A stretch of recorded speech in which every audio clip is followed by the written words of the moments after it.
O makinig ho kayo lahat po ng mayor o alkalde sa buong bansa, o Luzon, Visayas at Mindanao, dahil sabi ho ni Ombudsman Boying Rimulya, mga korap daw ho kayo.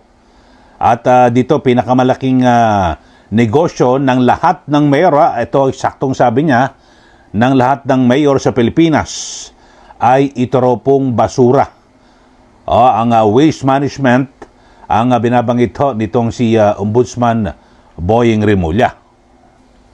Mabigat po itong mga pahayag ni Ombudsman Rimulya at tila direktang pinaparatangan niya lahat po ng mga mayor. Lahat to ang sabi niya, sakto ho eh. So lahat daw ho ng mayor ay korap.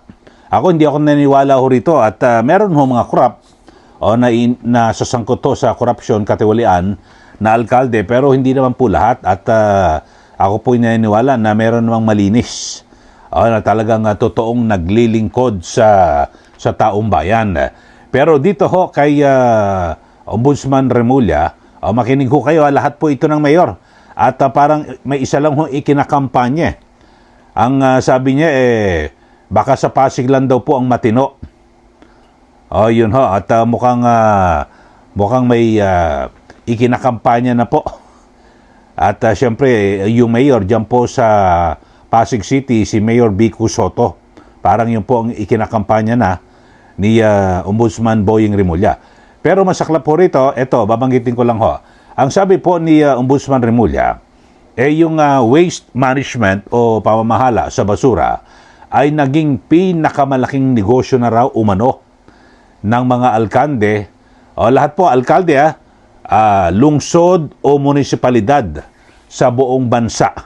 So hindi lang po ito dito sa Metro Manila at alam naman natin dito po sa Metro Manila talagang isa po sa malaking problema kapag meron lang hong hindi po may araw lang ho na hindi nagkakot ng basura, wala na, talagang mag-iiba na po ang amoy dito po sa Metro Manila dahil sa dami po ng basura. Pero sabi ho ni Boying Rimulya sa kanyang pagsasalita sa kanyang radio program, tahasang binatikos nito yung lahat po ng mga chief executive sa buong bansa ho yan dahil sa umano'y korupsyon na may kaugnayan sa mga kontrata sa pangongolekta at pamamahala ng basura. So lahat daw po ano ho kaya masabi ho rito ng iba pang mga kilalang alkalde, halimbawa dito na lang sa Metro Manila, di ba? Yung mayor namin dito sa Quezon City, si Mayor Joy Belmonte, inaakusahan ka na ni Ombudsman Boying Rimulya na involved dito sa korupsyon, di umano yung malaking negosyo sa basura. Mayor Joy Belmonte, ano masabi mo rito sa aming mayor? At sa iba't iba pang mga alkalde dyan po sa lungsod ng Maynila, si Mayor Isko Moreno at si Mayor Francis dyan po sa San Juan, sa Zamora. Sino pa ba yung mga kilalang mayor? At dito po sa Metro Manila. So mabigat ho ito mga paratang na ito. Ang sabi niya ho ang pinakamalaking negosyo ng lahat ng mayor ng Pilipinas, lahat daw po walang exception. Sabi niya baka lang sa Pasig matino, ayon po kay Rimulya. Yung mga taga Pasig ho, kumusta ho ba ang pangungulekta ng basura dyan po sa Pasig? Wala raw anomalya. So sino ba ang kontraktor yung nagkokolekta ng basura dyan sa Pasig City? Ito mga kababayan, at ating sinaliksik kung sino po ang may kontrata dyan po sa Pasig. Ito hong Philippine Ecology Systems Corporation o PhilEco. Na kung saan meron po silang garbage collection, hauling at disposal contracts sa mga major Philippine local government units. Ito, kabilang ho rito ang Pasig City sa Manila, yung District 4, District 5, and District 6. At again din po sa may Quezon City. Yun ho mga kababayan. So, sa Quezon City ay deployment of transport equipment and special waste disposal operations for disaster relief and the clearing activities. So yun ho, at meron pang mga iba pang local facilities associated with landfill and sanitation projects sa Olongapo City, General Santos City, Tagum City at Malay, Aklan. So dito ho mga kababayan, kung ating pagbabasihan itong mga pahayag ni Ombudsman Boying Rimulya sa Pasig City lang daw baka matino, paano may mga kontrata rin ho yung kanilang contractor dyan sa Pasig, itong PhilEco, Philippine Ecology Systems Corporation, meron din sa Luzon, Manila, at sa may Quezon City, maging sa Olongapo, General Santos City, Tagum City, at Malay. So, ang ibig bang sabihin dito ni Ombudsman Rimulya ay sa isang kumpanya, sa ibang syudad, walang anomalya. Talaga na masyadong magulo ho itong mga pahayag ni Ombudsman Rimulya, at talagang di ho natin alam kung parang gusto niya hong wasakin dito. Yung imahe ng lahat po ng mga alkalde sa buong bansa ho mga kababayan. Kaya sana ho siguro lahat po ng mga mayor na nakikinig ho ngayon at siguro naman po ay inyo pong nabalitaan na kung saan ay kayo po ay inakusahan. Lahat daw po ng mayor sa buong Pilipinas ay tila ginagawa niyo raw hong negosyo ito hong pangolekta ng basura sa inyong mga lugar. Kapag ang termino na sinabi ginagawang negosyo, matindi ho ito, may korupsyon ito mga kababayan. So siguro maganda ho magsama-sama yung mga alkalde. Alam nyo, sinisira po ang inyong imahe nitong si Ombudsman Rimulya, at sana kung meron ho talaga siyang basihan at meron ho siyang ebidensya na talagang sangkot sa irregularidad, korupsyon o katiwalian yung mga alkalde ho, syudad man o munisipalidad sa buong bansa, dapat nyo hong kasuhan. Hindi ho yung basta ganyan na magsasalita ka sa iyong radio program at sasabihan mo na ang pinakamalaking negosyo ng lahat ng mayor sa Pilipinas, sabi niya lahat, walang exception, baka lang sa Pasig lang matino. So talagang inakusahan mo na lahat ng mga alkalde.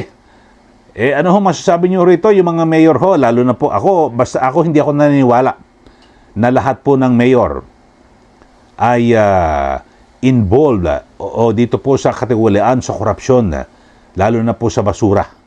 Ako naniniwala, meron hong mga involved, may mga corrupt, pero hindi po lahat. Kasi sabi niya, lahat daw po ang matindi ho rito. So dapat ho magsama-sama po lahat po ng mga alkalde. At sama-sama nyo rin batikusin itong si Ombudsman Rimulya na tila lumalagpas na po sa kanyang na parang siya na po ang Diyos siya na po ang hari dito po sa Pilipinas, na kapag sinabi niya ganito, yun na. Biro mong sabihan mo mga kababayan na yung mga mayor, lahat daw po ng mayor involved po sa korupsyon. Ginagawang negosyo, ito hong pinakamalaking negosyo, ito pong basura sa kanilang mga lugar sa bansa. Tapos yung baka lang, hindi pa siya sigurado, baka sa Pasig lang matino. Yun ho. Yung kanilang contractor doon, yung garbage collector, yung PhilEco, may mga kontrata rin sa ibang syudad So paano ho yun mga kababayan? Imposible naman sa Pasig lang matino. Paimbestigahan mo muna bago mo sabihin may korupsyon na nangyari o wala. Di po ba? Halimbawa, dito po sa amin sa Quezon City, paimbestigahan mo muna. Si Mayor Joy Belmonte at yung kontrata sa pangongolekta ng basura dito po sa aming syudad, sa iba pang mga syudad, halimbawa sa lungsod ng Maynila, dyan sa Pasay City, sa San Juan, sa Malabon, sa Navotas, Valenzuela, lahat paimbestigahan mo muna ang Ombudsman Rimulya, at pag naimbestigahan na at lumitaw na meron ng korupsyon, tsaka mo sabihin, wag mo natin lalahatin. Kasi tapos sa iba pang mga bansa, kasi buong bansa raw sa iba pang mga lugar, iba't ibang mga probinsya, sangkot daw po sa parang negosyo o katiwalian na rin ho mga kababayan. Yung mga mayor ho, lahat po nationwide, alam ko meron ho kayong mga meron naman kayong mga samahan O lahat ho, talagang magsama-sama ho kayo kasi sinisira po ang inyong imahe ni Ombudsman Remulla. O sabihin niya na lahat daw po. Kaya dito raw ho mga kababayan, bukod ho dito sa mga alkalde, ay kanyang binatikos din ho yung Department of Environment and Natural Resources o DENR dahil sa napakalaki raw na pagkukulang nito sa basura at saka sa lahat po ng land titles, illegal reclamation. So, yun po ang sinasabi ho. So, DENR din daw po ang may malaking pagkukulang sa pagpapatupad ng batas at pangasiwa sa mga regulasyon o lalo na ho dito sa waste management. So, sabi po yan ni Remulla. So, parang parang presidente ho nagsasalita na, no?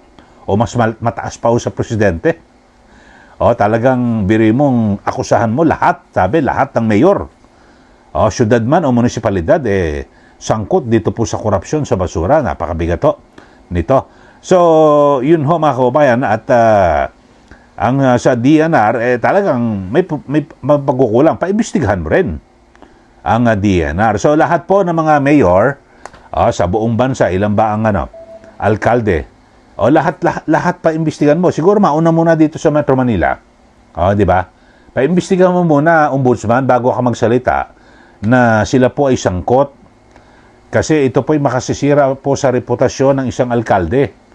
Na sabihin mo nga ginagawang negosyo yung pangolekta ng basura sa kanilang syudad. Sana ho magsama-sama dito, kahit dito lang muna sa Metro Manila. At pinakamainam mo talaga mag-imbestiga. At pag may napatunayan, kasuhan. Di po ba? Wag ho yung masyadong reckless ho. At talagang parang itong si Ombudsman Remulla, siya na po ang pinakamalinis na tao dito po sa Pilipinas at parang siya po ay walang kasalanan na ginawa. Siya po ang pinakabanal at parang lahat po nung siya po ay naging opisyal ng gobyerno, naging congressman at naging kalihim po ng Department of Justice, wala ho siyang ginawang mali. Parang ganun ho sinasabi. Di po ba? Kayo ho, ano masasabi niyo rito kay Ombudsman Remulla? Bagamat kanyang pinabubulaanan yung mga aligasyon, di ba? Yung nangyari sa kaso ng kanyang anak. Na kung saan inaakusahan, di umano nasangkot sa illegal na droga, pero yung pinaabsuelto, pero ang perception ho dyan, di ba? Merong mga, yung perception lang ho, na parang, kasi Department of Justice, tapos, yung prosecutor o piskal, nasa ilalim po ng kanyang poder, di po ba? So, ganong perception lang ho, pero hindi ko alam kung talagang nagkaroon ho ba dyan ng milagro rin o kung ano man, yan po'y perception lang. Pero sabi ho ni Ombudsman Boying Remulla, nung siya po'y kalihim ng DOJ, hindi raw po siya nakialam. Yan po ang sabi niya. Okay, so balikan lang ho natin mga kababayan, yung ating mga alkalde, pati siguro yung mga mamayan, na mag-imbestiga rin ho kayo sa inyong mga syudad, di po ba? Pero pinakamainam ho talaga, siguro magsama-sama ho lahat po ng mga alkalde at buksan niyo po yung libro. Tignan ho. O kaya naman, total, magagaling naman ho yung mga sinasabing investigador, diyan po sa Ombudsman, imbestigahan nyo na. Unahin nyo muna dito sa Metro Manila. Isa-isa. Yun ho. Pero ngayon, ang sabi ho niya, ay magkakaroon daw po ng resident ombudsman. Ayon po kay Ombudsman Boying Remulla, ang patuloy na mga irregularidad nito ay kabilang sa mga pangunahing dahilan ng muling pagbuhay ng Resident Ombudsman Program na naglalayong magtalaga ng mga Resident Ombudsman sa loob at ng iba't ibang ahensya ng gobyerno upang palakasin ang pagbabantay laban po sa korupsyon. Ako hindi ako naniniwala na kapag meron na pong resident ombudsman sa bawat ahensya ng gobyerno, malilinis na po ang korupsyon sa ating bansa. Mabigat ho yung sistema na ho yan, mga kababayan. Di ba? Lahat to meron na. May COA. May COA. Lahat to kompleto na ho sa pagbabantay. Pero base po sa mga aligasyon, nabibigyan din ho Di ba? Sa bidding lang ho mga kababayan Yung sa Bids and Awards Committee, yung BAC na tinatawag talagang napakahigpit yan Pero base sa mga report, kasama yan sa binibigyan, di umano. Lahat. Pati yung sa mga ahensya, sa COA, na taga-audit. Tapos dadagdagan mo pa ito ngayon, resident ombudsman. Ewan ko lang ho mga kababayan kung yan po ang magiging sagot talaga.